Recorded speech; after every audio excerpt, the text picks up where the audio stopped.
மத்தேயு 26வது அதிகாரத்துக்கு வாங்க. மத்தேயு 26வது அதிகாரத்தில் 58வது வசனம், அதற்கு பின்பாக 69லிருந்து 75 வரை உள்ள வசனங்கள். மத்தேயு 26ல் 69லிருந்து 75 வரைக்கும். ஆனால் நம்ம ஏற்கனவே ஒரு 58வது வசனம் பார்க்கல. அதனால் 58வது வசனம் பார்த்துட்டு அதற்கு பின்பாக 69லிருந்து 75 வரைக்கும். இது நீங்கள் பார்த்தீங்கன்னா மார்க் 14வது அதிகாரத்தில் 66லேருந்து 72 வரை உள்ள வசனங்களில் இருக்குது. அதே மாதிரி லூக்கா 22வது அதிகாரத்தில் 54லேருந்து 62 வரை. யோவானில் 2 பகுதியாக இருக்குது. யோவான் 18ல் 15லேருந்து 18 வரைக்கும், 25லேருந்து 27 வரை உள்ள வசனங்களில். உங்களால் எளிமை நிற்க முடிந்தால் எளிமை நின்று நாம் எல்லோரும் வாசித்து விட்டு இந்த செய்திக்குள்ளாய் கடன் சொல்லுவோம். மத்தேயு 26வது அதிகாரம் முதலில் 58வது வசனம் வாசிப்போம். அதற்கு பின்பாக 69லிருந்து 75 வரை வாசிப்போமா? பேதுரு தூரத்திலே அவருக்கு பின் சென்று பிரதான ஆசாரியனுடைய அரமனை வரைக்கும் வந்து உள்ளே பிரவேசித்து முடிவை பார்க்கும்படி சேவகரோடே உட்கார்ந்தான். இப்போ 69வது வசனத்துக்கு வாங்க. அத்தருணத்தில் பேதுரு வெளியே வந்து அரமனை முற்றத்தில் உட்கார்ந்திருந்தான். அப்பொழுது வேலைக்காரி ஒருத்தி அவனிடத்தில் வந்து, நீயும் கலிலேயனாகிய இயேசுவோடே கூட இருந்தாய் என்றாள். அதற்கு அவன், நீ சொல்லுகிறது எனக்கு தெரியாது என்று எல்லாருக்கும் முன்பாக மறுதலித்தான். அவன் வாசல் மண்டபத்திற்கு போனபோது வேறொருத்தி அவனை கண்டு, இவனும் நசரேயனாகிய இயேசுவோடே கூட இருந்தான் என்று இருந்தவர்களுக்கு சொன்னாள். அவனோ அந்த மனுஷனை நான் அறியேன் என்று ஆணையிட்டு மறுபடியும் மறுதலித்தான். சற்று நேரத்திற்கு பின்பு அங்கே நின்றவர்கள் பேதுருவினிடத்தில் வந்து, மெய்யாகவே நீயும் அவர்களில் ஒருவன், உன் பேச்சு உன்னை வெளிப்படுத்துகிறது என்றார்கள். அப்பொழுது அவன் அந்த மனுஷனை அறியேன் என்று சொல்லி சபிக்கவும் சத்தியம் பண்ணவும் தொடங்கினான். உடனே சேவல் கூவிற்று. அப்பொழுது பேதுரு, சேவல் கூவுகிறதற்கு முன்னே நீ என்னை 3 தரம் மறுதலிப்பாய் என்று இயேசு தன்னிடத்தில் சொன்ன வசனத்தை நினைவு கொண்டு வெளியே போய் மனக்கசந்து அழுதான். ஆமேன். அதாவது பேதுருவினுடைய மறுதலிப்பை குறித்து நம்ம இங்கே பார்க்குறோம். ஒரு பக்கத்தில் பார்க்கும்போது கர்த்தராகிய இயேசு கிறிஸ்து கல்வாரி சிலுவைக்கு போவதற்கு முன்பாக நடந்த மிகவும் ஒரு துயரமான சம்பவம் ஒரு பக்கத்தில் பார்த்தீங்கன்னா. ஆனால் இன்னொரு பக்கத்தில் இந்த செய்தியை பார்க்கும்போது நான் அந்த செய்தி கொடுத்த தலைப்பே ரெஸ்டரேஷன் ஆஃப் பீட்டர் தான் கொடுத்தேன். திரும்பவும் பேதுருவை கர்த்தர் எடுத்து கட்டக்கூடிய காரியம் என்று சொல்லக்கூடியதான். ஏன்னா ஒரு பக்கத்தில் பார்க்கும்போது மிகவும் சோகமான ஒரு காரியமாக இருந்தாலும், இன்னொரு பக்கத்தில் நம்ம என்ன பார்க்குறோன்னா, எப்படி கர்த்தராகிய இயேசு கிறிஸ்து பேதுருவை மறுபடியுமாக எடுத்து கட்டக்கூடிய ஒரு காரியமாக இருக்கிறது. நம்ம வார்த்தையில் பார்க்கும்போது வேத வசனத்தின்படி பார்த்தீங்கன்னா, தேவன் நமக்கு கொடுத்த மிகப்பெரிய ஒரு அற்புதமான கிஃப்ட் என்ன? அவர் கொடுத்த ஒரு பெரிய கொடை, கர்த்தர்கிட்டருந்து நமக்கு வந்த ஒரு பெரிய கொடை என்ன அப்படின்னு சொல்லி பார்த்தீங்கன்னா, வேத வசனத்தில் நம்முடைய பாவங்களுக்கு கொடுக்கப்பட்ட மன்னிப்பு. ஏன்னா அந்த பாவங்களுக்கு கொடுக்கப்பட்ட மன்னிப்பின் மூலமாக தான் நமக்கு ரட்சிப்பு உண்டானது. இந்த பாவ மன்னிப்பு இல்லைன்னா நமக்கு ரட்சிப்பு இல்லை. இந்த பாவ மன்னிப்பு என்ன பண்ணுது? நமக்கும் தேவனுக்கும் இருந்த உறவை மறுபடியுமாய் தகப்பன் பிள்ளை என்கிற உறவு கொண்டு வருகிறது. அது மாத்திரமல்ல, நம் பரலோகத்துக்கு அவர் கூட போய் சேர்ந்து எப்பொழுதும் சதா காலமாக இருக்கக்கூடியது. ஏன்னா கர்த்தர் நமக்கு தேவனாகிய கர்த்தர் நமக்கு கொடுத்த ஒரு மிகப்பெரிய நம்ம வார்த்தையில் சொல்ல முடியாத ஒரு பெரிய பரிசு அப்படின்னு சொல்லி பார்த்தீங்கன்னா, அவர் கொடுத்த மன்னிப்பு தான், பாவ மன்னிப்பு தான். ஏன்னா மோசே யாத்திராகமம் 34வது அதிகாரத்தில், ஆண்டவரே நான் உங்களை பார்க்கணும் அப்படின்னு சொல்லும்போது தேவனாகிய கர்த்தர் தன்னை வெளிப்படுத்தும் போது என்ன சொல்கிறாரு?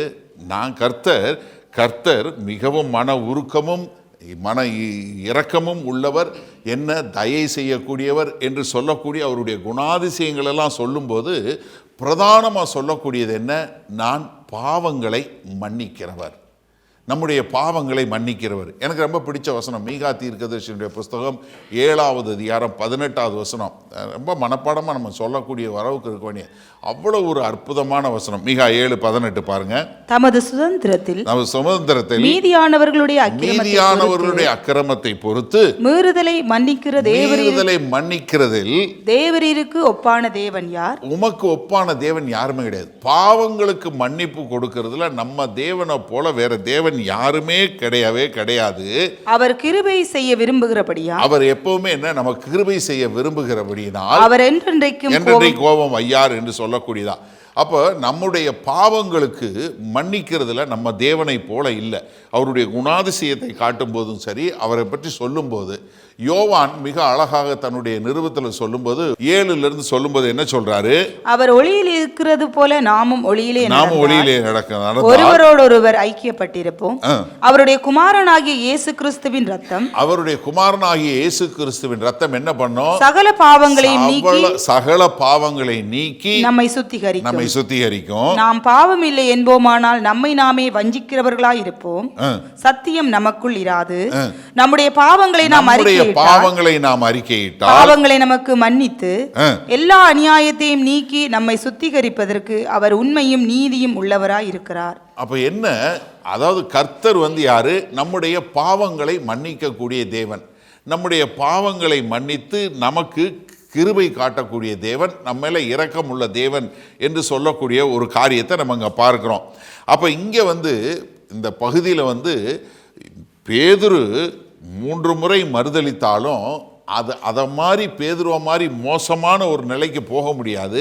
ஆனால் அங்கே என்ன பார்க்குறோம்?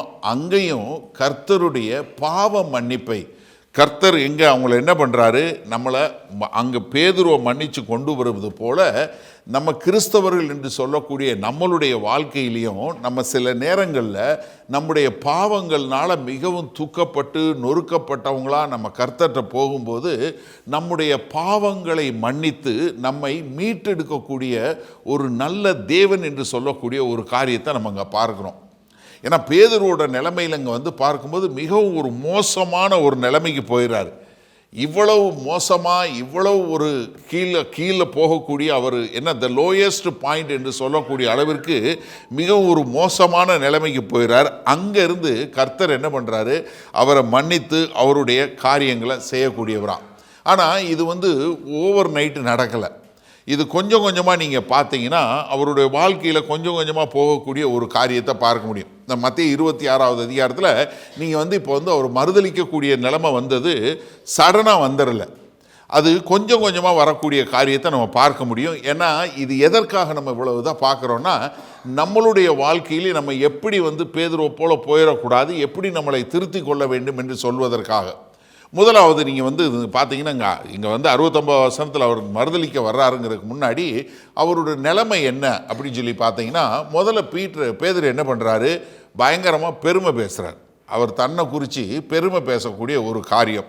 நீங்கள் 30வது வசனம் 31வது வசனம் பாருங்கள். இந்த 26வது அதிகாரத்திலே எப்படி இந்த இடத்துக்கு வந்தாருங்கிறத நம்ம இப்படி ஒரு கிரானலாஜி ஒரு இதாக பார்த்துட்டோன்னா நமக்கு ரொம்ப அழகாக புரிஞ்சிடும். முதல்ல என்ன?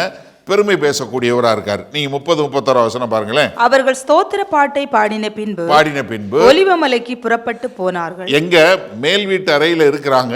அவங்க என்ன பண்றாங்க? கர்த்தராகிய இயேசு கிறிஸ்து அவங்களுடைய பாதங்களை கழுவி அதற்கு பின்பாக யோவான் 13வது அதிகாரத்திலிருந்து 16வது அதிகாரம் வரைக்கும் நடக்கக்கூடிய சம்பவங்கள்லாம் நடந்த பின்பு 17வது அதிகாரத்தில் ஒரு பிரதான ஆசாரியர் ஜெபம் பண்ண பின்பு அவங்க என்ன ஸ்தோத்திர பாட்டை பாடி ஒலிவமலைக்கு வந்துடுறாங்க.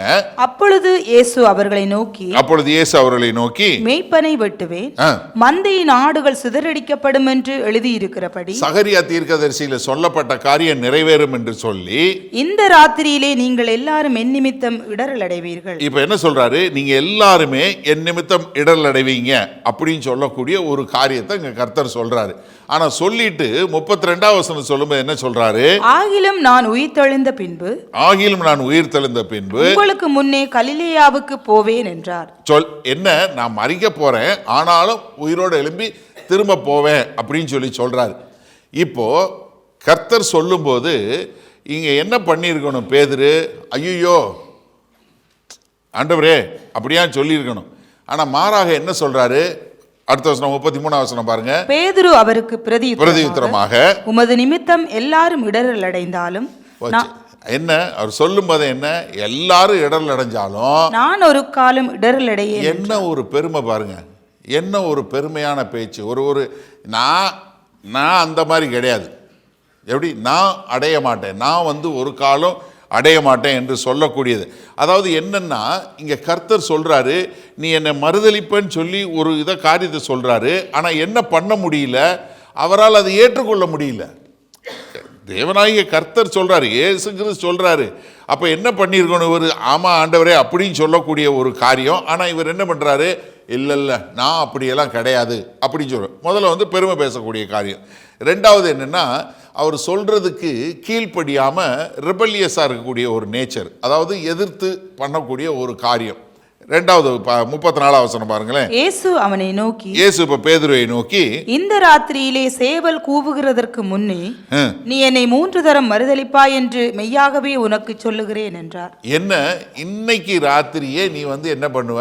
சேவல் கூவுறதுக்கு முன்பாக நீ என்னை 3 தடவை மறுதலிப்ப அப்படின்னு கர்த்தர் சொல்றாரு. இப்ப என்ன பண்ணியிருக்கணும்? முதல்ல சொன்னப்ப கேட்டிருக்கணும், இல்லை. ரெண்டாவது சொல்லும்போது என்ன பண்ணியிருக்கணும்? ஐயோ ஆண்டவரே நான் சொல்லியிருக்கணும். ஆனா என்ன தெரியுமா செய்யறாரு? அடுத்த வசனம் 35 வசனம் பாருங்களேன். அதற்கு பேதுரு நான் உம்மோடே மரிக்க வேண்டியதா இருந்தாலும் உம்மை மறுதலிக்க மாட்டேன் என்றான். என்ன, நான் சாகனாலும் சாவேன், இல்லையா என்ன பண்ண மாட்டேன்? மறுதலிக்க மாட்டேன். இப்ப இயேசு கிறிஸ்து சொல்றாரு, தேவனாகிய கர்த்தர் சொல்றாரு. ஆனா இங்க அவர்கிட்டே என்ன சொல்றாரு? இங்க பாருங்க, நீங்க சொல்றது கிடையாது, நான் சொல்றது தான். சிலருக்கு இந்த ஆர்கியூமெண்ட் இருக்கு தெரியுமா? என்னதான் சொன்னாலும் நான் சொல்றது தான் சரி. அது பிள்ளைங்கிட்ட, பிள்ளை பார்த்தவங்களுக்கு நல்லா தெரியும். அது வாலிப பிள்ளைங்க வச்சிருக்கவங்களுக்கு ரொம்ப நல்லா தெரியும். நீங்க என்ன தான் சொல்லுங்க, அவன் சொன்னதான் சரின்னு வருவான். அவன் அப்படிதான். அதெல்லாம் உங்களுக்கு தெரியாது, நான் சொல்றதா. என்ன சொல்றான்? உம்மோட மறுதலிக்க மாட்டேன் என்று சொல்லக்கூடிய ஒரு காரியம். நீங்க இதனுடைய ஒத்த பகுதி மார்க் 14வது அதிகாரம் 31வது வசனத்தை சொல்லும்போது, அதற்கு அவன் நான் உம்மோடு மரிக்க வேண்டியதா இருந்தாலும் உம்மை மறுதலிக்க மாட்டேன் என்று உறுதியாய் சொன்னான்னு தமிழ்ல மொழிபெயர்த்திருக்கிறாங்க. நீங்க ஆங்கில வேதாகமத்தின வெகமென்ட்லி அப்படின்னு, அதாவது அதெல்லாம் கிடையாது அப்படின்னு. அதாவது என்னன்னா, முதல்ல இது கேட்டிருக்கணும், பெருமை பேசினாரு. இப்ப ரெண்டாவது என்ன, சரி எனக்கு தெரியல, நீங்க சொல்றது ஏதோ இருக்கும் போல இருக்குன்னு சொல்லி ஒத்துக்கொள்ளக்கூடிய காரியமா இருக்கணும். அதெல்லாம் இல்லை. எப்படி? நீங்க ஒரு நிமிஷம் கற்பனை பண்ணி பாருங்களேன். வெகமென்ட்லி, அதாவது ரொம்ப ஒரு அவர் என்ன செய்றாரு? அதெல்லாம் கிடையவே கிடையாது என்று சொல்லக்கூடிய ஒரு காரியத்தை இங்க மறுபடியும் அவர் சொல்லக்கூடாது. என்ன சொல்றாரு? நான் மரிக்க வேணாலும் செய்வேனே ஒழிய உம்மா என்ன பண்ண மாட்டேன், நான் மறுதலிக்க மாட்டேன் அப்படின்னு சொல்லக்கூடிய ஒரு காரியத்தை இங்கே சொல்கிறாரு. இங்கே என்ன பண்ணுறாங்க? இவங்க எல்லாம் போய் ஒலிவமலைக்கு மேலே போயிடறாங்க. ஒலிவமலைக்கு மேலே போய் அங்கே இருக்கும்போது நீங்கள் பார்த்தீங்கன்னா, ஆண்டவர் என்ன பண்ணுறாரு? 8 பேரை விட்டுட்டு பேதுரு, யாக்கோபு, யோவான் 3 பேரை கூப்பிட்டு கொண்டு போய் அங்கே பக்கத்தில் உட்காந்து அவங்களோட ஜெபம் பண்ணுறாரு. அப்போ ஆண்டவர் சொல்றார், 41 வசனம் பாருங்களேன். பின்பு அவர் சீசர்களிடத்தில் வந்து அவர்கள் நித்திரை பண்ணுகிறதை கண்டு பேதுருவை நோக்கி நீங்கள் 1 மணி நேரமாவது என்னோட கூட விழித்திருக்க கூடாதா? நீங்கள் சோதனைக்குட்படாதபடிக்கு விழித்திருந்து ஜெபம் பண்ணுங்கள். ஆவி உற்சாகம் உள்ளதுதான், மாம்சமோ பலவீனம் உள்ளது என்றார். இப்ப என்ன சொல்லியிருக்கணும்? ஆண்டவர் சொல்றாரு, 1 மணி நேரமா விழிச்சிருந்து ஜெபம் பண்ணக்கூடாதா அப்படின்னு சொன்ன உடனே ஒரு சரி ஆண்டவரேன்னு சொல்லி 1 மணி நேரமாக ஜெபம் பண்ணியிருக்கணும். அதுவும் பண்ணலை. அதாவது ஒரு ரெபலியஸ் நேச்சர் பாருங்க. என்னால் விழமாட்டேன், நான் கீழே விழமாட்டேன், நான் உங்களை மறுதலிக்க மாட்டேன் அப்படிங்கிற ஒரு தைரியம். அதனால என்ன பண்ணுறாரு? அதை மறுக்கக்கூடிய ஒரு காரியம். அதனால என்ன பண்ணணும்? நான் எதுக்கு ஜெபம் பண்ணணும்? தேவையில்லை. அது எனக்கு ஜெபங்கிறது தேவையில்லை என்று சொல்லக்கூடிய ஒரு நிலைமைக்கு போகக்கூடிய ஒரு காரியம். அடுத்தபடியாக பேதுரு என்னென்னா, அந்த லேக் ஆஃப் கன்சர்ன் என்று சொல்லக்கூடியது. அதாவது இன்டிஃபரண்ட் இல்லை, லேக் ஆஃப் கன்சர்ன் என்று சொல்லக்கூடியதா. என்ன பண்ணுறாரு? நீங்கள் பார்த்தீங்கன்னா 41 வசனத்தில் ஜெபம் பண்ண சொல்கிறாரு. 42 வசனத்தில் பார்க்குறாரு, தூங்குறாங்க. அடுத்து மறுபடியும் 43 வசனத்தில் பார்க்குறாரு, மறுபடியும் தூங்குறாங்க. 44 வசனத்தில் சொல்கிறாரு, எப்பா நீங்கள் மறுபடியும் ஜெபம் பண்ணுங்கிறாரு.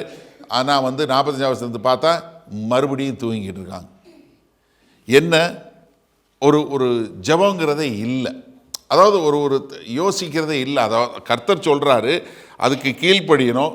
அதை வந்து ஜெபம் பண்ணணும் அப்படிங்கிறது இல்லை. 45 வசனம் பாருங்களேன். பின்பு அவர் தம்முடைய சீஷர்களிடத்தில் வந்து இனி நித்திரை பண்ணி இளைப்பாருங்கள். 3வது தடவை வந்து பார்க்குறாரு. அவ்வளோதான்ப்பா, இனி இளைப்பாருங்கள், வேற ஒன்றும் இல்லை, இந்த என்னை பிடிச்சிட்டு போகிற ஆள் வந்துட்டாங்க அப்படின்னு சொல்லிட்டு அவர் அங்கே பார்க்குறாரு. அவங்க எல்லாம் வரக்கூடிய ஒரு காரியத்துக்கு கர்த்தர் போயிடுறாரு.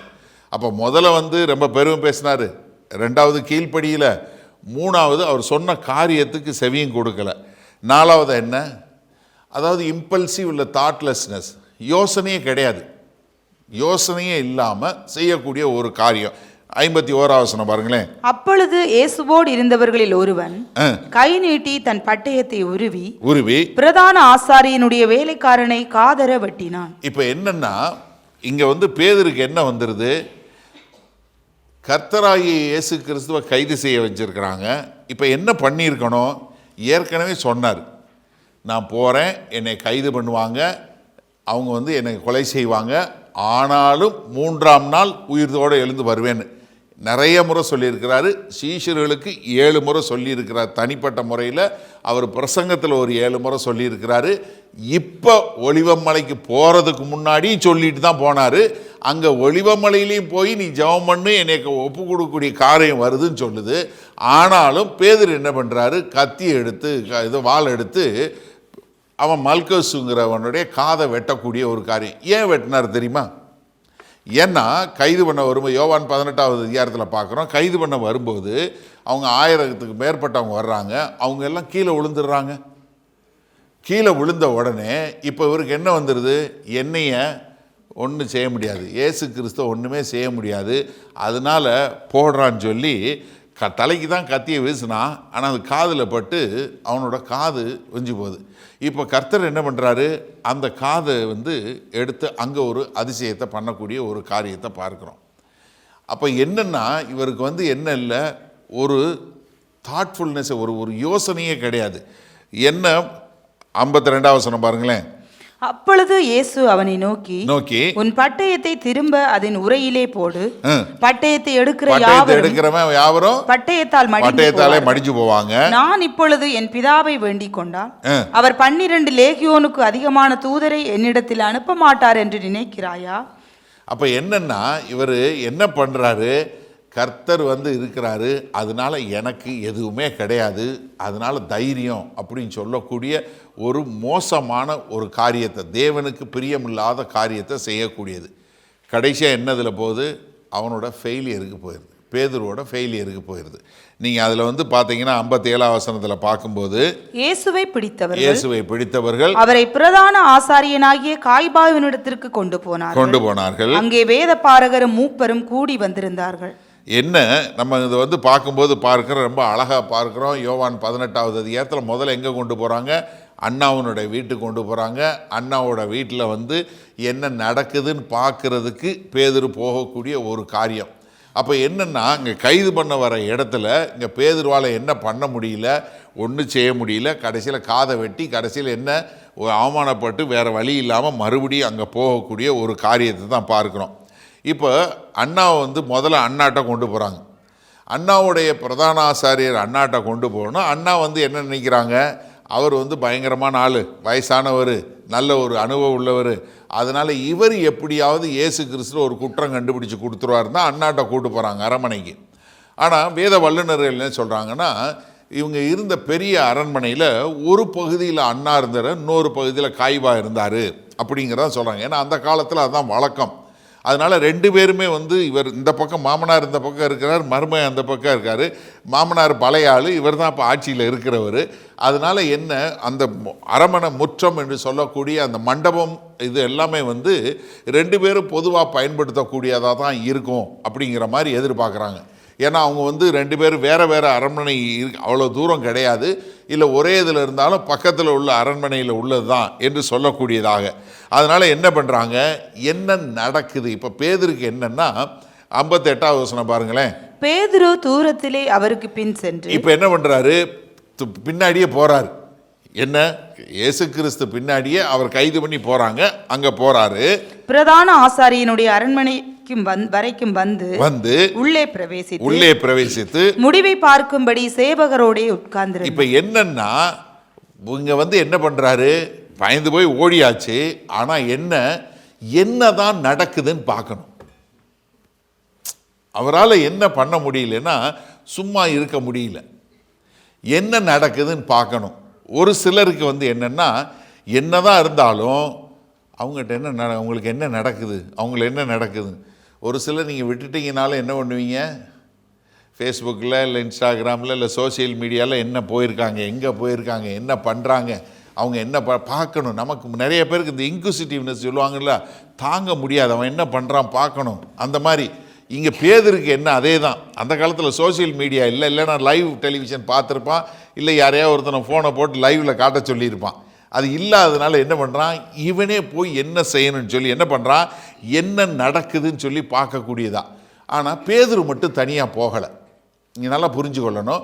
யோவான் 18வது அதிகாரத்தில் 15வது வசனம் பாருங்க. சீமோன் பேதுருவும் வேறொரு சீசனும் சொல்றது யார? யோவான் தன்னை எழுதுறாரு. பேதுருவும் யோவானும் இயேசுவுக்கு பின் சென்றார்கள். அந்த சீஷன் பிரதான ஆசாரியனுக்கு யாரு?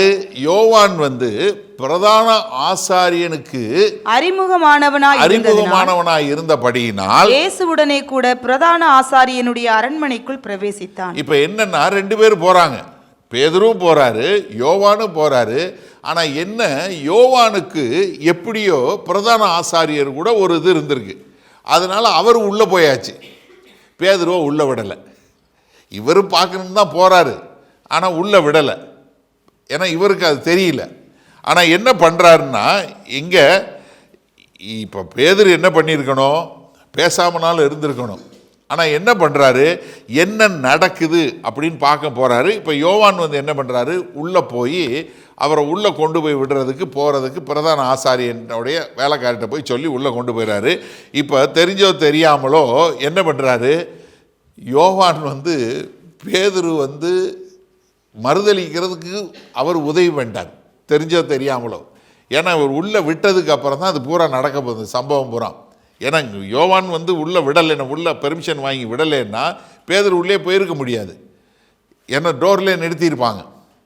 இப்போ இங்கே நீங்கள் யோசிச்சு பாருங்களேன். இப்போ பேதுரு என்ன பண்ணியிருக்கணும், ஏற்கனவே கர்த்தர் சொன்னார், நீ இன்னைக்கு ராத்திரி சேவல் கூவுறதுக்கு முன்னாடி என்னை 3 தடவை மறுதளிப்ப. இப்போ கிட்டத்தட்ட காலையில் 1 மணி ஆயிடுச்சு, புதன்கிழமை காலையில் 1 மணி. ஏன்னா செவ்வாய்க்கிழமை முடிச்சு வந்தாச்சு, ஏற்கனவே ஒரு தூக்கம் தூங்கியாச்சு, கெத்செமனே பூங்கால தூங்கியாச்சு. இப்போ பேசாமல் வீட்டுக்கு போயிருக்கணும்.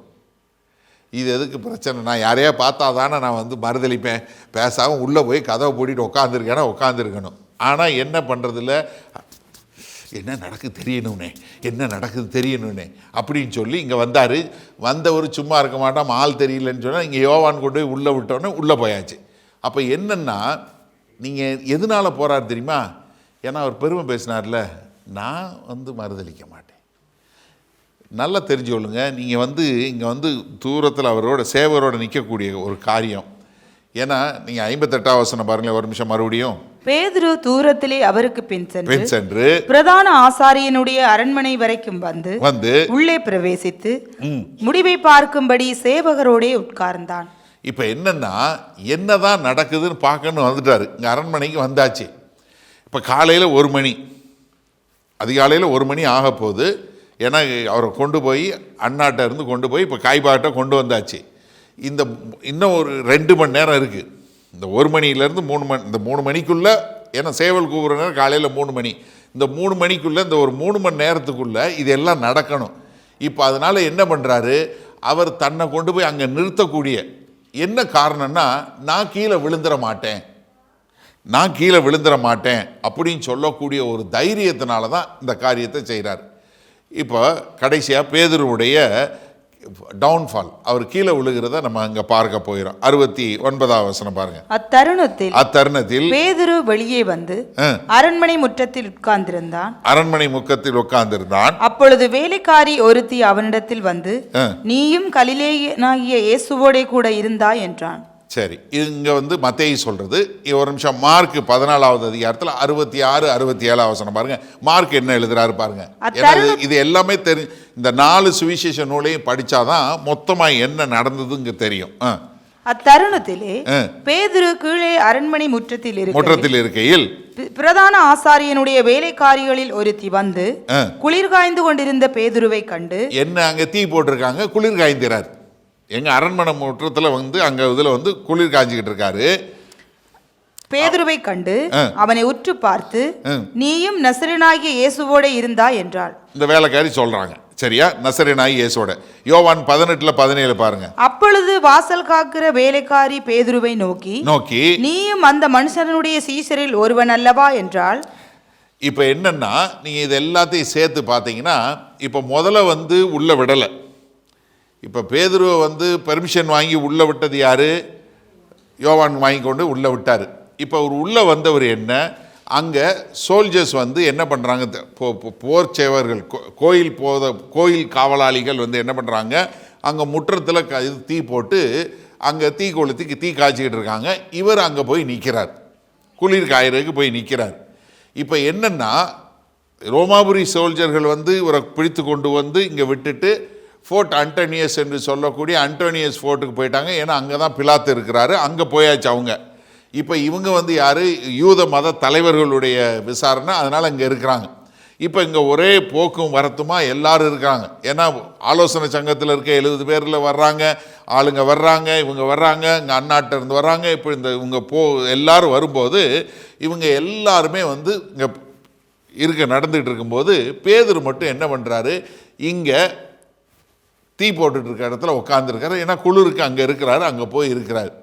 இப்போ இதில் என்னென்னா, நீங்கள் இதில் வாசிக்கும்போது ஒவ்வொரு பீஸும் மத்தேயு சொல்கிறது, மார்க்கு சொல்கிறது, லூக்கா, யோவான், இந்த 4 சேர்த்து சொல்லி பார்க்கும்போது அப்போ தான் நமக்கு முழு பிக்சர்ஸ் கிடைக்கும். ஏன்னா அவங்க வந்து ஒவ்வொருத்தரும் சொல்லக்கூடிய ஒரு காரியம்.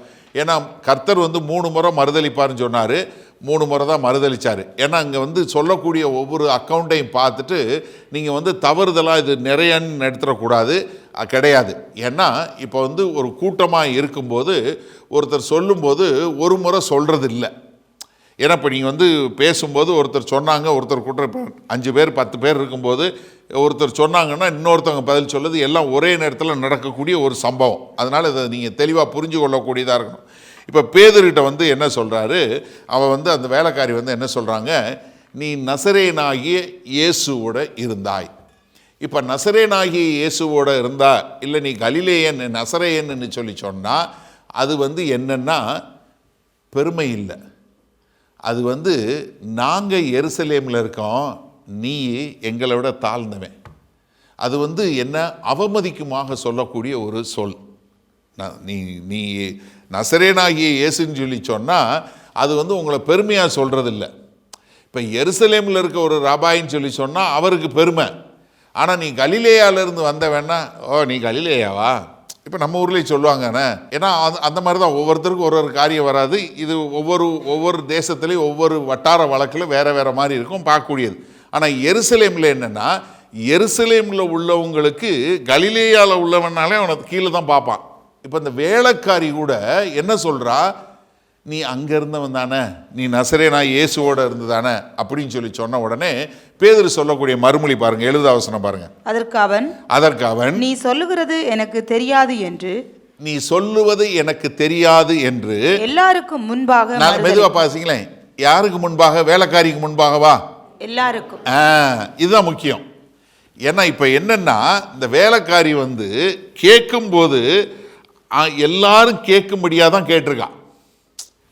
என்னதான் குளிர் காயறதா இருந்தாலும் வேலைக்காரி கேட்குற கேள்வி வந்து எல்லாருக்கும் கேட்கக்கூடியதா. அதனால தான் பேதுரு மறுதலிக்கும் போது எல்லாருக்கும் முன்பாக என்ன சொல்றான், எனக்கு தெரியாது என்று மறுதலித்தான்.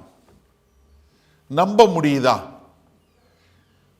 ஆண்டவரே, நான் மரிக்க வேணுமானாலும் செய்வேன், உம்மை மறுதலிக்கவே மாட்டேன்னு சொல்லி 1 மணி நேரத்துக்கு முன்னாடி தான் சொன்னார். ரொம்ப நாள்லாம் இல்லை, ரொம்ப நேரமெல்லாம் இல்லை. இப்போ அப்படி சொல்லிட்டு அடுத்த கொஞ்ச நேரத்தில் அங்கே கொண்டு போன உடனே என்ன, இங்கே மறுதலிக்கக்கூடிய ஒரு காரியம். பேதுரு எதனால, எப்படிப்பட்ட பேதுரு, முதல்ல அதை யோசிச்சு பாருங்க. 12 பேர்களுக்கு ஒரு தலைவன் சொல்லக்கூடிய ஆள், அந்தஸ்தில் உள்ள ஆள். அவர்கிட்ட தான் வந்து ஆண்டவர் என்ன சொன்னார், பாதாளத்தின் திறவுகோலை உங்ககிட்ட கொடுக்குற ராஜா, நீ யாருக்கு திறக்கிற அங்கே திறக்கும் அப்படின்னு சொல்லக்கூடியது. அது மாத்திரமல்ல, அவர் தான் வந்து சுவிசேஷத்துக்கு ஒரு தூணாட்டம் இருக்கக்கூடிய ஒரு ஆள். அது மாத்திரமல்ல, தேவன் கர்த்தரோட கூட இருந்த ஒரு ஆள், எப்போவுமே அவர் கூட தனியாக எங்கே போனாலும் அவர் கூட இருந்த ஒரு ஆள். இப்போது அவர் என்ன பண்ணுறாரு, கர்த்தராகிய இயேசு கிறிஸ்துவை என்ன பண்ணுறாரு, நிராகரிக்கிறார். இப்போ யாரோ ஒரு புதுசாக ஒருத்தன் வந்தவன், இவன் நியூ கன்வெர்ட்டு, இப்போ தான் புதுசாக வந்து ஆண்டவரை தெரிஞ்சு கொண்டான், அவன் சொன்னான்னா நம்மளால் நம்ப முடியும், ஏன்னா அவனுக்கு ஆண்டவரை தெரியாதுன்னு.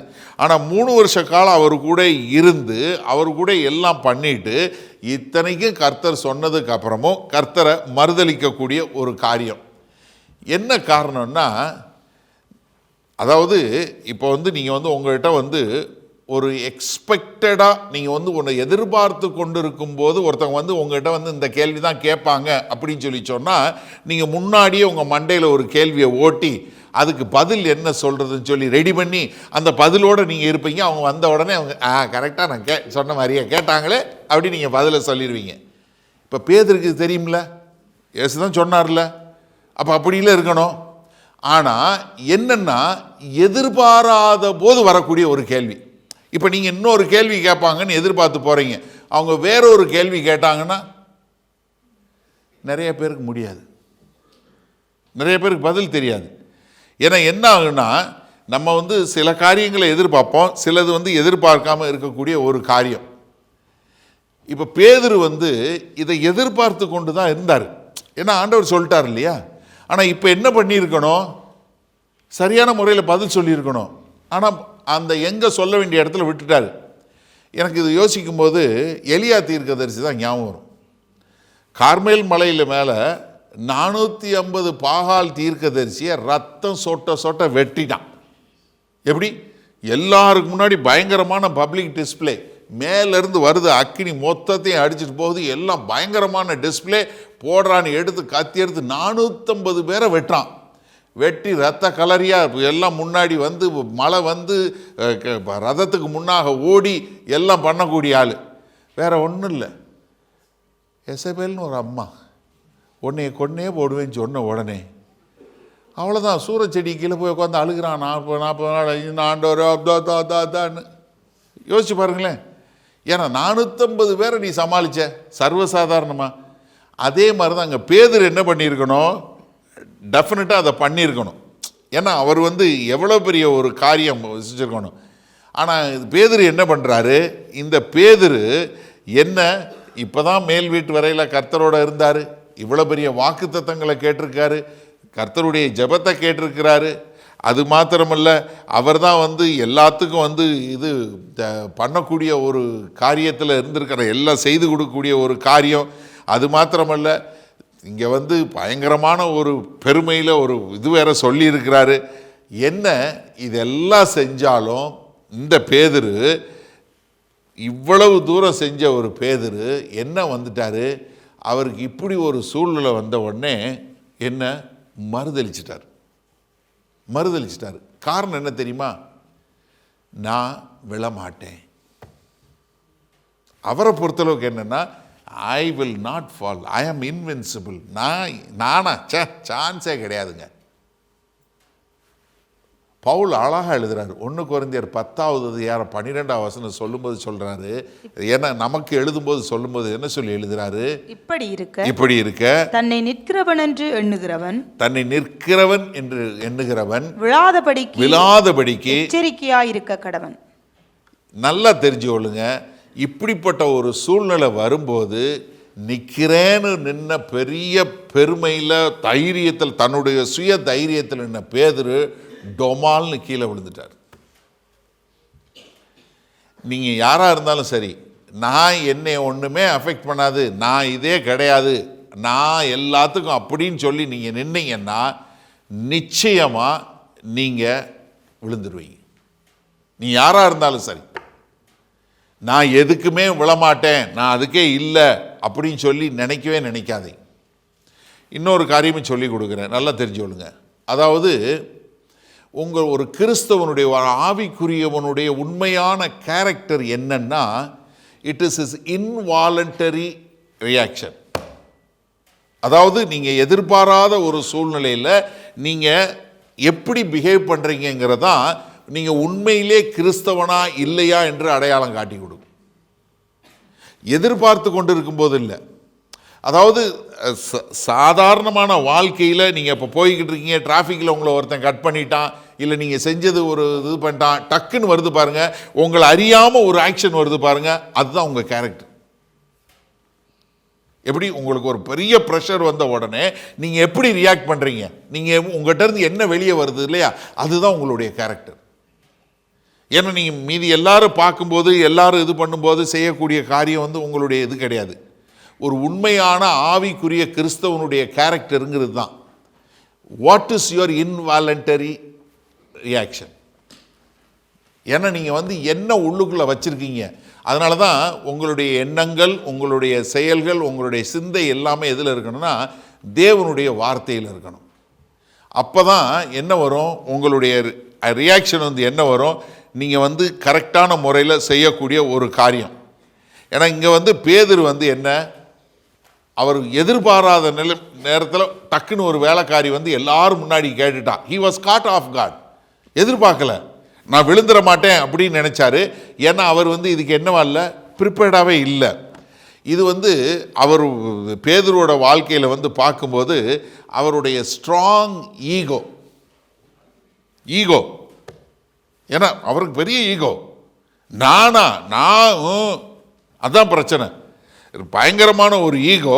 அது என்ன பண்ணுச்சு, கர்த்தருடைய வார்த்தையும் கேட்கல, அதனால் அவர் ஜெபமும் பண்ணலை. அதுக்கப்புறம் என்ன, தன்னுடைய சுயத்தில் முடிவு எடுத்தார். கடைசியில் என்ன ஆயிடுச்சு, தேவனுடைய திட்டம் நோக்கமும் என்ன ஆயிடுச்சு, தன்னுடைய சுயத்தில் செய்யக்கூடிய ஒரு காரியம். லூக்கா 22வது அதிகாரத்தில் 58வது வசனம் பாருங்க. சற்று நேரத்திற்கு பின்பு, அதுக்கு பின்பு கொஞ்ச நேரத்துக்கு அப்புறம் நீங்க 71வது வசனம் பாருங்க. அவன் வாசல் மண்டபத்திற்கு போன போது வேறொருத்தி அவனை கண்டு இவனும் நசரேயனாகிய இயேசுவோடே கூட இருந்தான் என்று அங்கே இருந்தவர்களுக்கு சொன்னான். இப்ப என்னன்னா, முதல்ல வந்து வெளியே வந்து முற்றத்தில் இருந்தாரு, இது போட்டிருந்துச்சு, அங்க மறுதளிச்சிட்டாரு. இப்போ மறுதளிச்சவர் என்ன பண்ணியிருக்கணும், குடுன்னு எந்திரிச்சு பேசாமல் போய் யாரையும் பார்க்காம நான் பூடிக்கிட்டு உட்காந்துருப்பேன்னு சொல்லி செஞ்சுருக்கணுமா இல்லையா? செய்யலை. ஆனால் என்ன ஆயிடுச்சுன்னா, தான் பொய் சொல்லிட்டோம், நான் அவரை தெரியாதுன்னு சொல்லிட்டேன். அதனால் என்னென்னா, நான் பொய் சொன்னேங்கிறது எல்லாருக்கும் தெரிஞ்சிடக்கூடாது, அதனால் நான் வந்து அப்படி இல்லை அப்படின்னு காட்டணுங்கிறதுக்காக என்ன பண்ணுறாருன்னா, இப்போ எங்கே ஒன்று வெளியே இருந்தால் குளிர், அப்போ எங்கே போனால் குளிர் அடிக்காது, உள்ள மண்டபத்துக்குள்ளே போயிட்டோம்னா குளிராது. ஏன்னா வெளியே இருந்தால் தான் இதில் உட்காந்துருக்க வேண்டிய, அங்கே சேவகர் எல்லோரும் பார்க்குறானுங்க, இப்போ அங்கே சொல்லியாச்சு. அதனால் என்ன பண்ணுறாரு, உள்ள மண்டபத்துக்குள்ளே வந்துடுறார். மண்டபத்தில் வந்துட்டால், ஏன்னா அங்கே வந்து என்ன இருக்காது, காற்றடிக்காது, எதுவும் அடிக்காது. அதனால் என்ன பண்ணுறாரு, அங்கே வர்றாரு. ஆனால் நீங்கள் மார்க் 14வது அதிகாரம் 68வது வசனத்தில் பார்த்தீங்கன்னா, அதற்கு அவன், நான் அறியேன், நீ சொல்லுகிறது எனக்கு தெரியாது என்று மறுதலித்து வெளியே வாசல் மண்டபத்திற்கு, முதல் தடவை எங்க வெளியே மறுதலிச்சிட்டாரு.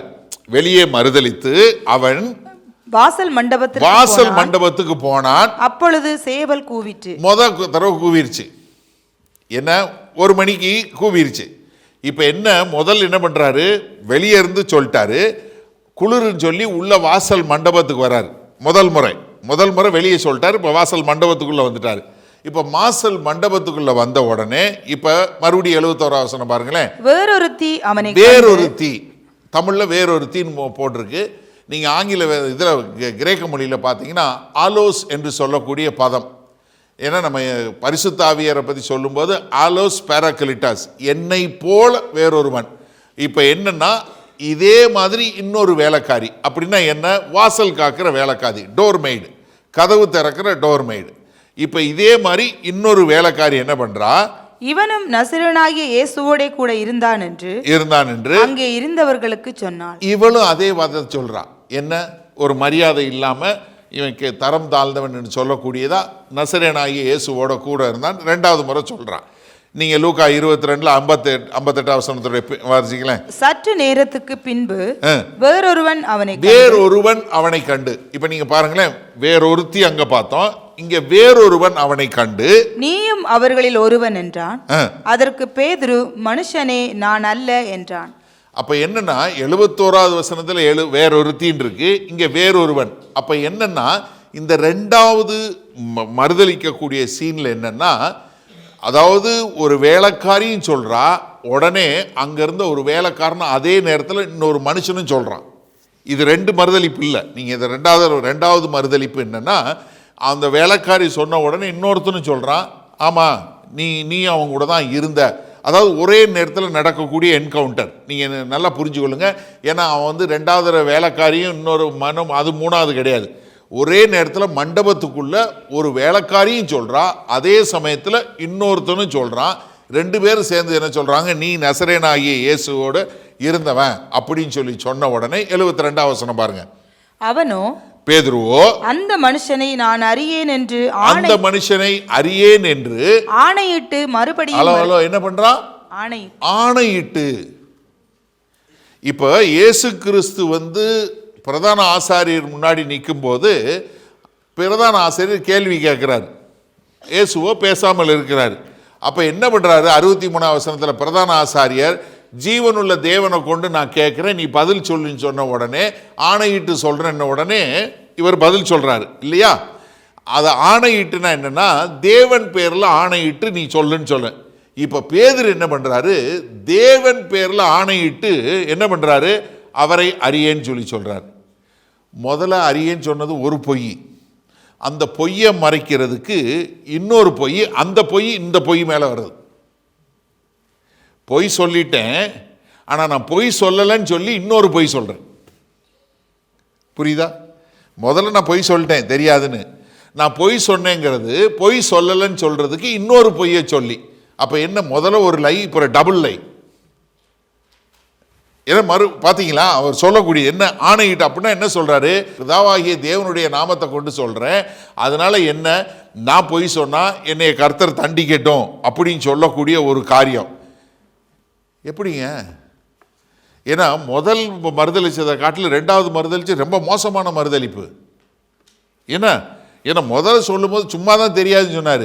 இப்போ ரெண்டாவது சொல்லும்போது என்ன சொல்கிறாரு, அவர் என்னையவே தேவனே நான் பொய் சொல்கிறதா இருந்தால் அவர் என்னையை தண்டிக்கட்டும் என்று சொல்லக்கூடிய ஒரு பெரிய ஒரு காரியத்தை சொல்கிறாரு. அப்போ நீங்கள் யோசிச்சு பாருங்களேன், எப்படி இவ்வளோ பெரிய பொய் சொல்ல முடியும்? ஏன்னா நீங்கள் வந்து இது பேதுரு வந்து ஆண்டவர் அறியாதவர் இல்லை தேவனை அறியாதவர் சொல்லி சொன்னால் அவர் சொல்கிறதுல ஒரு இது இருக்குது. ஆனால் இவர் யார், பரலோக சத்தம் கேட்டு இவர் தான் தேவனுடைய குமாரன் என்று சொல்லக்கூடிய ஒரு ஆள். ஒருத்தன் கிறிஸ்தவன்றது எப்படி அடையாளம் காண முடியும்? தேவனை அறிந்தவன் தான் கிறிஸ்தவை அறிந்தவன், அவன் கிறிஸ்துவ அறிஞ்சவன் தேவனை அறிஞ்சவன். இப்போ இவர் என்ன சொல்கிறாரு, அவர் அறியலைன்னு சொல்லி அவர் பேர்லேயே சத்தியம் பண்ணி என்ன சொல்கிறாரு, என்னையை தண்டிக்கட்டுன்னு சொல்கிறாரு. அப்போ எந்த அளவுக்கு அவர் தரம் தாழ்ந்து போனார்னு நினைங்க. இப்போ நமக்கு ஹலோ, இந்த பிரசங்கம் கேட்டுட்டு இருக்க உங்களுக்கும் எனக்கும் ரொம்ப ஒரு மிகவும் எச்சரிக்கையான காரியம். நமக்கு நிறையா பைபிள் வசனம் தெரியும். எப்படி? நமக்கு நிறைய பைபிள் வசனம் தெரியும், நம்ம எல்லாமே படிச்சிருக்கோம், அதனால நான் கீழே விழமாட்டேன் அப்படின்னு நீங்கள் நினைக்காதீங்க. பேதுருவே கீழே விழ முடியும்னா நம்மளும் கீழே விழ முடியும். என்னைக்கும் உங்களுடைய செல்ஃப் மேலே, உங்களுடைய ஈகோ மேலே, உங்களுடைய பெருமையின் மேலே நீங்கள் நம்பிக்கை வைக்காதீங்க. நான் அப்படியெல்லாம் செய்யவே மாட்டேன், நான் அப்படி இல்லைன்னு சொல்லக்கூடிய ஒரு காரியத்தில் ஒரு காலும் வைக்காதீங்க. ஏன்னா நீங்கள் இந்த மாதிரி இருக்கும்போது என்ன, அவன் உடைக்கப்பட்டு ஒரு மனத்தாழ்மைக்கு போக வேண்டிய ஒரு காரியம். அது மாத்திரமல்ல, கர்த்தருடைய வார்த்தையை மாறவே மாறாது, இது நிச்சயமாக நிறைவேறும் என்று சொல்லக்கூடியதாக நீங்கள் முழங்காலில் போய் நிற்கக்கூடிய ஒரு காரியத்தில் பண்ணிடுவீங்க. அதனால் நீங்களும் பேதுருவை போல் போய் நின்று இந்த மாதிரி ஒரு அவஸ்தைப்பட வேண்டிய அவசியம் இல்லை. அதனால் நீங்கள் எப்பயுமே நினச்சவங்க, நீங்களும் கீழே விழுவதற்கு வாய்ப்புள்ளவர்கள் என்பதை ஒரு காலம் மறந்துடாது. யாராக இருந்தாலும் சரி, பிரசங்கம் பண்ணுற நானும் சரி, பிரசங்கத்தை கேட்குற நீங்களும் சரி, நம்ம யார் வேணாலும் எப்போ வேணாலும் விழுவதுக்குள்ளவங்க. நம்ம விழாதபடி இருப்பதற்கு கர்த்தருடைய கிருபை தான் காரணம். இல்லைன்னா நம்ம யாரும் அப்படி நிற்கவே முடியாது. 73 வசனம் பாருங்க. சற்று நேரத்திற்கு பின்பு அங்கே நின்றவர்கள் பேதுருவினிடத்தில் வந்து மெய்யாகவே நீயும் அவர்களில் ஒருவன், உன் பேச்சு உன்னை வெளிப்படுத்துகிறது என்றார்கள். கொஞ்சம் பேர் சற்று நேரத்திற்கு பின்பு, எப்படி சற்று நேரத்திற்கு பின்பு அப்படின்னு சொல்லக்கூடிய ஒரு காரியத்தை பார்க்கிறோம். இந்த சற்று நேரம் எவ்வளோன்னு சொல்லி பார்த்தீங்கன்னா லூக்கா 22வது அதிகாரம் 59வது வசனம் பாருங்க. ஏறக்குறைய ஒரு மணி நேரத்திற்கு பின்பு. இப்போ 1 மணியிலிருந்து ஒரு மணி நேரத்துக்கு முன்னாடி என்ன பண்ணிட்டாரு, ஏற்கனவே 2 தடவை சொல்லிட்டார். இப்போ 1 மணி நேரத்துக்கு பின்பு, அப்போ 2 மணிக்குள்ள அவர் ஏற்கனவே 2 தடவை மறுதளிச்சிட்டார். இப்போ 1 மணி நேரத்திற்கு பின்பு, அப்போ என்னன்னா, இப்போ ஏற்கனவே முதல் தடவை மறுதளிச்சிட்டாரு, 2வது தடவை மறுதளிச்சிட்டாரு. இப்பயாவது ஓடி இருக்கணுமா? யோசிச்சு பாருங்க. இப்பயாவது ஓடி இருக்கணும்ல. ஐயையோ நம்ம இங்கே இருந்தாலே டேஞ்சரு, அதனால் இங்கே இருக்கவே கூடாது அப்படின்னு சொல்லி ஓடி இருக்கணும்ல. ஓடலை. 1 மணி நேரத்திற்கு பின்பு என்ன பண்றாரு, வேறொருவன் அவனை பார்த்து மெய்யாகவே இவனும் அவனோடு இருந்தான், இவன் கலிலேயன் தான் என்று சாதித்தான். நீங்க இங்க 73 வசனத்தில் பார்க்கும்போது என்ன பார்க்கிறோம், அவனுடைய பேச்சு காட்டி கொடுத்தது. இப்போ நீங்கள் தமிழில் பேசும்போது யாராவது ஒருத்தர்கிட்ட பேசுனீங்கன்னா, நம்ம இப்போ தமிழ்நாட்டிலேருந்து வந்தவங்க நீங்கள் ஈஸியாக கண்டுபிடிச்சிருவீங்க. கொஞ்சம் நேரம் பேசினாலே நீ எந்த ஊர் அப்படிங்கிறத ஓரளவு கண்டுபிடிச்சிடலாம். ஏழை அப்படின்னா எந்த ஊருக்காரன், இல்லை இதுன்னா எந்த ஊருக்காரன், அவங்கன்னா எந்த ஊருக்காரன், என்ன சார் நீனா எந்த ஊருக்காரன், இதெல்லாம் நம்ம ஓரளவுக்கு எந்த ஊர்னு கண்டுபிடிச்சிடலாம். இல்லை அவங்க இலங்கையிலேருந்து வந்தவங்களா இல்லையாங்கிறது அவங்க என்ன கதை பேசுகிறாங்கிற வச்சு கதை என்ன அப்படின்னா எந்த ஊருன்னு தெரிஞ்சு, புதினா என்னன்னு தெரிஞ்சிடும், வடக்கத்தையான்னா யாருன்னு தெரிஞ்சிடும், இந்த மாதிரி தெரிஞ்சிடும், வட்டார வழக்கில் தெரிஞ்சிடும். இங்கே என்ன சொல்கிறாரு, நீ உன் பேச்சு நீ கலிலேயன்னு காட்டி கொடுக்குது. எப்படி நீ பேசுகிற, அப்போ என்ன, பேதுரு சும்மாவும் இல்லை, அந்த வியாதி போகவே இல்லை அவருக்கு. 2 தடவை மறுதளித்தாலும் இது சும்மா இல்லை. ஏன்னா எதை கேள்வி கேட்டிருக்காங்க.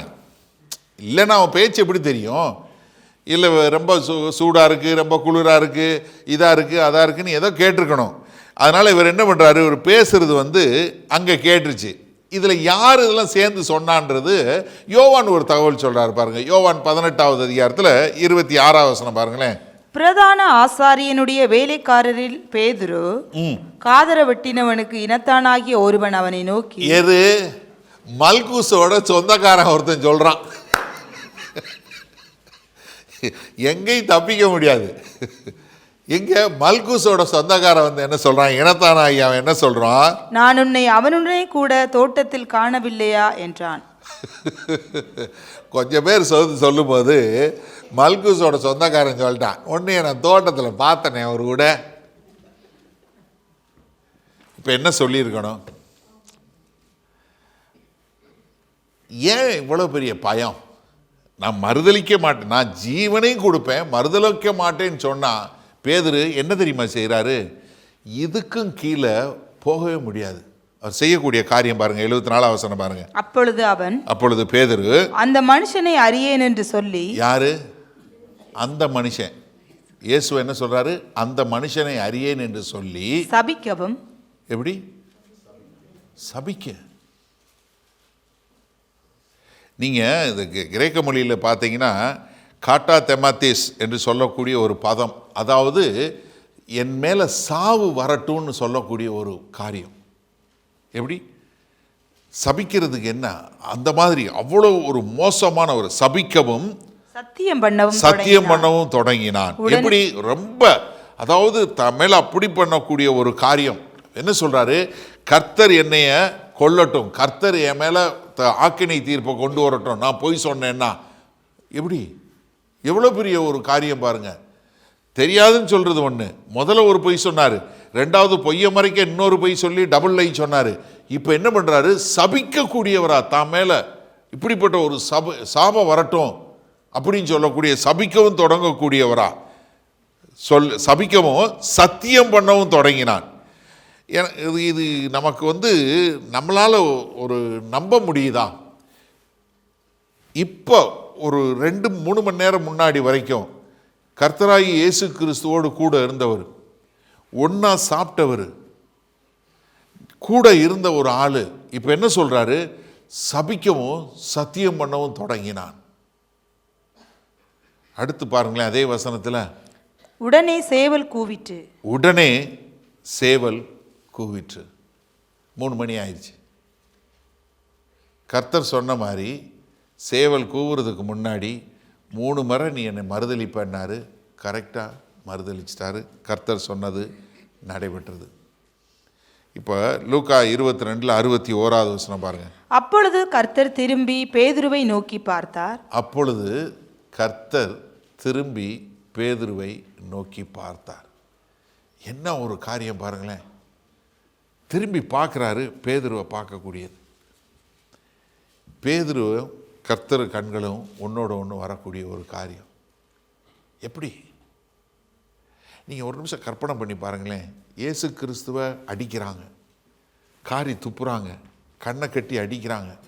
இந்த பக்கம் அடி வாங்கி இந்த பக்கம் அடி வாங்கி கண் வீங்கி ரத்தம் இது அப்படி இருக்கும்போது, ஏன்னா பயமே அதனால தான். ஏன்னா இங்கே வெளியே இருந்து மறுதளிக்கிற ஒவ்வொருத்தரையும் மறுதளிக்கும் போது அவர் கேட்க தானே செய்யுது, உள்ளே கேட்டுகிட்டே தான் இருக்காரு. அவரை அடிக்கிறத, அவரை துப்புறத, அவரை கேலி பண்ணுறத, ஏளனம் பேசுறது எல்லாம் கேட்டுட்டு தான் இருக்கிறாரு. அதனால தான் பயந்து போய் ஒவ்வொருத்தரையும் மறுதளித்தவர். இப்போ கர்த்தர் அடித்து இது பண்ணதும் ஒன்று அங்கேருந்து பார்க்கக்கூடிய ஒரு நிலைமையில் இருந்திருக்கணும், இல்லைன்னா அவரை முடித்து அங்கேருந்து கொண்டு வரும்போது அங்கே இவர் மண்டபத்தில் தான் இருக்கார். 2 பேருடைய பாதை கிராஸ் ஆகும்போது பார்த்துருக்கணும், இல்லை அங்கேருந்து பார்க்கும்போது. அப்போ கர்த்தருடைய கண்கள் அவரை சந்தித்த உடனே என்ன பார்க்கிறாரு? கர்த்தர் நோக்கி பார்த்தார். சேவல் கூவுகிறதற்கு முன்னே நீ என்னை 3 தரம் மறுதலிப்பாய் என்று, நீ 3 தரம் மறுதலிப்பாய் என்று கர்த்தர் தன்னிடத்தில் சொன்ன வசனத்தை உடனே பேதுரு நினைவு கூர்ந்து. எனக்கு அருமையான யோசிச்சு பாருங்க, எப்படி இவ்வளவு மோசமான நிலைமைக்கு பேதுரு போக முடியும்? முதல்ல குயிக்காக ஒன்று பாருங்கள். முதல்ல என்னென்னா செல்ஃப் கான்ஃபிடென்ஸு. இவருக்கு என்ன தன் மேலே இருந்த ஒரு பெரிய ஒரு தைரியம், நான் செய்யவே மாட்டேன் அப்படின்னு சொல்லக்கூடிய. 2வது என்ன? கீழ்ப்படியாமல். கர்த்தர் சொன்னார் நீ இது செய்வ அப்படின்னு சொல்லி, இல்லை ஆண்டவரே அப்படின்னு சொல்லி ஒரு கீழ்ப்படியாமல். 3வது என்ன?